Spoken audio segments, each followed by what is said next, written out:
दोस्तों स्वागत है आप सभी का हमारे इस YouTube चैनल स्टडी सेक्शन में।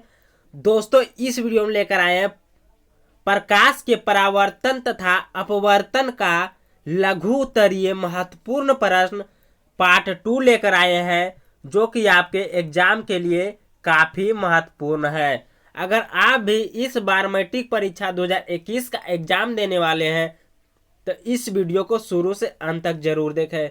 यह वीडियो काफी ही महत्वपूर्ण वीडियो है। तो चलिए वीडियो को स्टार्ट करते हैं। देखिए इसमें पहला प्रश्न है, कहता है आपतित किरण किसे कहते हैं। तो आपतित किरण जो है किसी सतह पर पड़ने वाली किरण को आपतित किरण कहते हैं। देखिए इसको बताते हैं। एक समतल दर्पण है, ठीक है, एक समतल दर्पण है। इस पर जो है इधर से एक प्रकाश गया, यहां से प्रकाश गया तो ये कहलाता है हमारा आपतित किरण। ये हमारा जो आपतित किरण होता है, और दर्पण पर टकराने के बाद जब वहां से परावर्तित होता है तो ये हमारा जो क्या कहलाता है, परावर्तित किरण कहलाता है। और ये जो हमारा जो यहाँ पर जो दर्पण पर जो मिलता है ये हमारा कहलाता है आपतन बिंदु कहलाता है। आपतन बिंदु कहलाता है।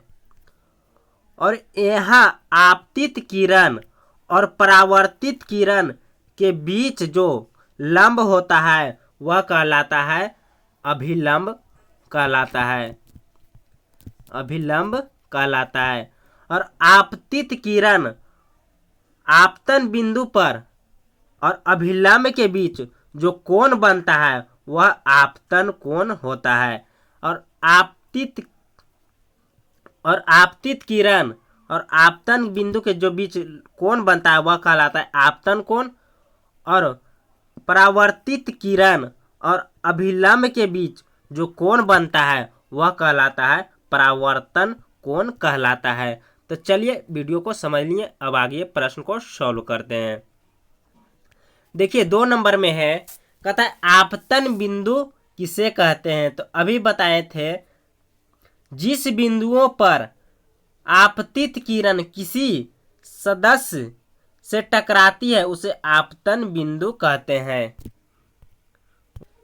देखिए यहाँ पर मिस प्रिंट हो गया, यहाँ सतह होगा, यहाँ क्या होगा, सतह।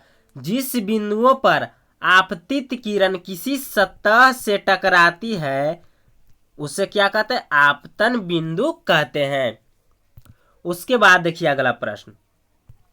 देखिए अगला है परावर्तित किरण। तब परावर्तित किरण कहते हैं किसे, जिस माध्यम में चलकर जैसे हवा आपतित किरण किसी सतह पर आती है और उसी माध्यम में लौट जाती है, इस घटना को क्या कहते हैं, उसे किरण को हम परावर्तित किरण कहते हैं। जैसे कोई एक यहाँ दर्पण है, ठीक है, एक दर्पण है, जैसे ये आपतित किरण गया, इधर से है आपतित किरण और यहाँ सतह से टकरा कर ये पुनः उसी दिशा में चला गया, तो ये कहलाता है हमारा परावर्तित किरण कहलाता है। उसके बाद देखिए अगला कहता है अभिलंब। तो अभिलंब किसे कहते हैं, किसी समतल सतह के किसी बिंदु पर खींचे गए लंब को उस बिंदु पर अभिलंब कहते हैं। यानी किसी समतल सतह पर किसी बिंदु पर खींचे गए लंब को उस बिंदु का अभिलंब कहते हैं। उसके बाद देखिए अगला देखिए 5 नंबर में आपतन कोण। तो आपतन कोण किसे कहते हैं, अभी बताए थे आप लोग को चित्र से सॉल्व करके। आपतित किरण आपतन बिंदु पर खींचे गए अभिलंब से जो कोण बनाती है उसे आपतन कोण कहते हैं। उसके बाद देखिए अगला प्रश्न। अगला जो है परावर्तन कोण किसे कहते हैं। तब परावर्तित किरण आपतन बिंदु पर खींचे गए अभिलंब से जो कोण बनाता है उसे परावर्तन कोण कहते हैं। यानी परावर्तित किरण आपतन बिंदु पर खींचे गए अभिलंब से जो कोण बनती है उसे परावर्तन कोण कहते हैं। उसके बाद देखिए 7 नंबर में जो है कहता है प्रकाश के परावर्तन के नियमों को लिखे और इसे किरण आरेख से दर्शाए, यानी किरण आरेख से भी चित्र से द्वारा दर्शाना है। देखिए पहले प्रकाश के परावर्तन के नियम को समझ लेते हैं, उसके बाद किरण आरेख पर से भी समझाएंगे। देखिए पहला प्रकाश के परावर्तन का नियम जो है कहता है आपतित किरण दर्पण के आपतन बिंदु पर अभिलंब तथा परावर्तित किरण एक ही तल में होते हैं। और दूसरा जो है परावर्तन कोण सदैव आपतन कोण के बराबर होता है। ये परावर्तन कोण के दो नियम होते हैं। अब देखिए जो कह रहा है उसे किरण आरेख द्वारा दर्शाए, यानी किरण आरेख द्वारा दर्शाने के लिए बोल रहा है। तो देखिए ये समतल दर्पण मान लिया, ठीक है। ये जो कोई है एक समतल दर्पण है और इधर से प्रकाश आ रहा है। ये प्रकाश जो आ रहा है ये हमारा जो कहलाता है आपतित किरण कहलाता है, आपतित किरण कहलाता है। और यहां से टकरा कर, ये सतह से टकरा कर इस दिशा में लौट गया, यानी उधर ही दिशा में लौट गया। इसको हम बोलते हैं, क्या बोलते हैं, परावर्तित किरण बोलते हैं। उसी दिशा में लौट गया, इसको हम क्या बोलते हैं, परावर्तित किरण बोलते हैं। और बीच में जो लंब बनता है वह कहलाता है अभिलंब कहलाता है। क्या कहलाता है, अभिलंब कहलाता है। और ये हमारा क्या कहलाता है, आई इसको मान लिए, इसको हम ओ मान लिए। यही हमारा क्या कहलाता है, तो ये हमारा जो किरण आरेख द्वारा जो है दर्शाया गया आपतित किरण परावर्तित किरण को जो है दर्शाता है। तो चलिए अगला वीडियो देखते हैं। देखिए अगला प्रश्न है, कहता है हम वाहनों में उत्तल दर्पण को पश्च दृश्य दर्पण के रूप में वरीयता किया देता है। यानी वाहनों में जो उत्तल दर्पण को लगाते हैं किस लिए लगाते हैं, तो कह रहा है क्वेश्चन, तो आंसर इसका है, कह रहा है उत्तल दर्पण को पश्च दृश्य दर्पण के रूप में इसलिए वरीयता देते हैं क्योंकि वह सदैव सीधा प्रतिबिंब बनाते हैं। इनका दृष्टि क्षेत्र भी बहुत अधिक है क्योंकि यह बाहर की ओर वक्रित होते हैं।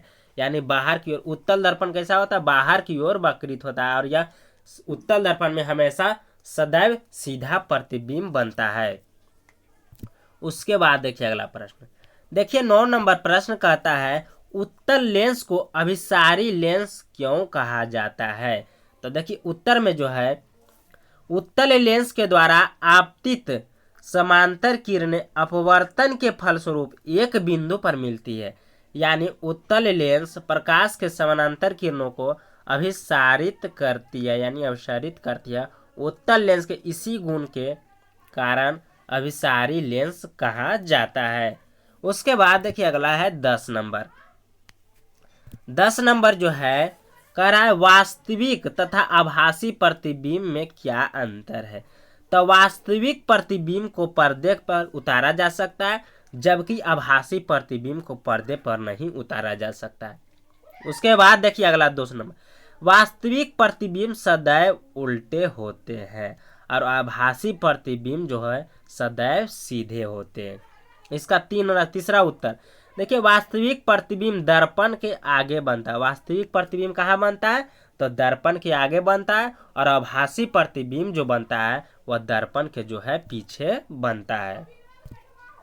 उसके बाद देखिए अगला, देखिए 11 नंबर जो है कहता है गोलीय दर्पण द्वारा परावर्तन के लिए नए कार्तिकेय चिन्ह को परिपाटी, यानी परिपाटी चिन्ह परिपाटी दर्शाने के लिए बोल रहा है।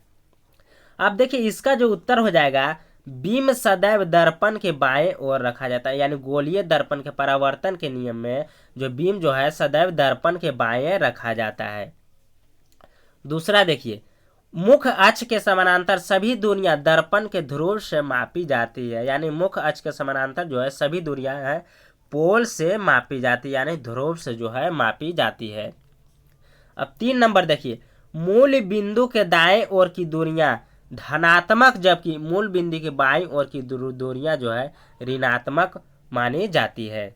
उसके बाद देखिए 4 नंबर जो है मुख्य अक्ष के लंबवत तथा ऊपर की ओर मापी जाने वाली दूरियां धनात्मक मानी जाती है। और 5 नंबर में जो है मुख्य अक्ष के लंबवत तथा नीचे की ओर मापी जाने वाली दूरियां ऋणात्मक मानी जाती है।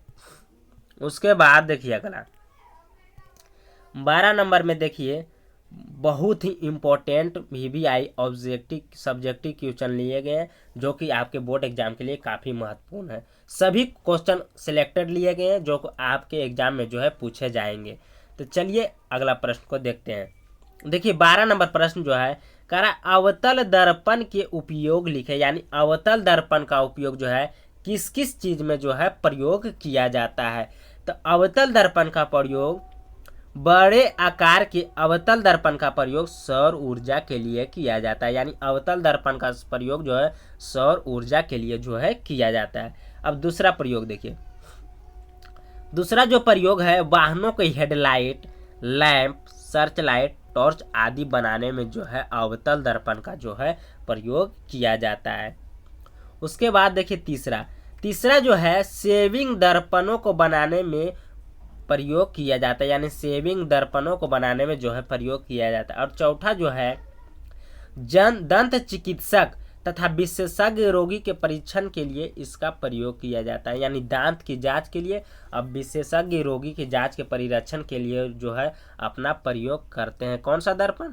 तो अवतल दर्पण का जो है प्रयोग करते हैं डॉक्टर लोग। उसके बाद देखिए अगला प्रश्न, देखिए अगला जो है समतल दर्पण द्वारा उत्पन्न आवर्धन +1 है, इसका क्या अर्थ है? यानी समतल दर्पण द्वारा जो उत्पन्न आवर्धन +1 होता है इसका अर्थ जो है क्या होता है? तो उत्तर देखिए इसका क्या कह रहा है। उत्तर जो है एक समतल दर्पण द्वारा उत्पन्न आवर्धन +1 होने का अर्थ है कि समतल दर्पण के द्वारा जिस वस्तु का प्रतिबिंब बन रहा है उस वस्तु का साइज दर्पण द्वारा बनाए गए प्रतिबिंब के साइज के बराबर होता है। धनात्मक चिन्ह यह दर्शाता है कि प्रतिबिंब सीधा और आभासी, यानी प्रतिबिंब जो है कैसा है? सीधा और आभासी है।